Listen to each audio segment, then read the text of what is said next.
Yung CCTV, na-check niyo ba? Negative din. No sighting of subject. May isa nga lang CCTV dito na matagal nang sira. Yung sa lobby. Doon sa lobby, doon ko siya nakausap. Sarge, pwede bang pahiram ako sa cellphone mo? Kakausapin ko lang si Mang Arnel. Mang Arnel, kausapin daw kayo ni Ward. Loudspeaker. Bakit naman po dinay na nagkausap tayo? Di ba nagkausap tayo tungkol kay ate? Ward! Hindi naman talaga tayo nagkausap eh. Sinungaling ka, Manong. Sinungaling! Sinungaling! Sinungaling! Bakit pinatay mo siya?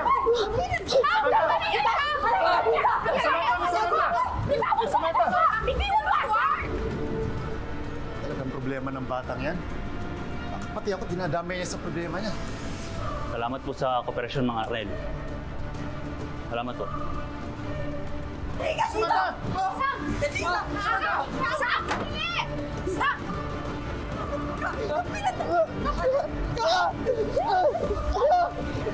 Ano sa akin?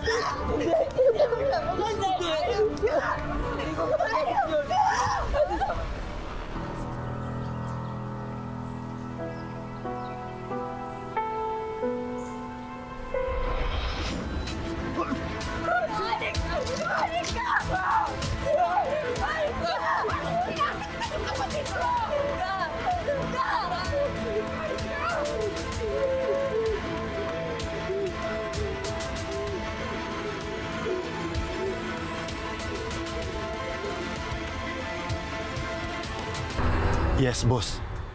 Mabuti at naitawag mo kagad. Nagawan ko po ng paraan. Nahabol ko po yung pagsira sa CCTV camera doon sa may lobby. Pati yung footage, the storage device, nabura ko po.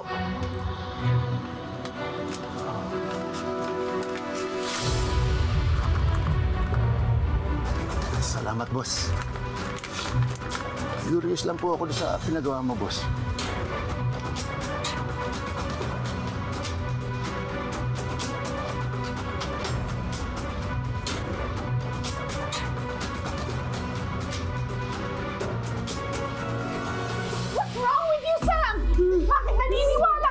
Guilty si Ward! Because he is guilty!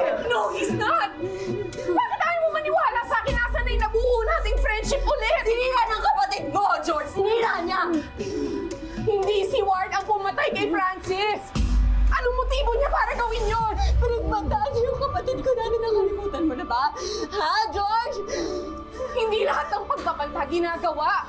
Bakit ina-assume mo kaagad na guilty si Ward? Bakit galit na galit ka sa kanya? Okay, nagbanta si Ward, pero ang sabi mo, si Tita Mercy yung dapat sasagasaan. Niligtas lang siya ni Francis, hindi ba? So anong motibo ni Ward para gawin yun kay Tita Mercy?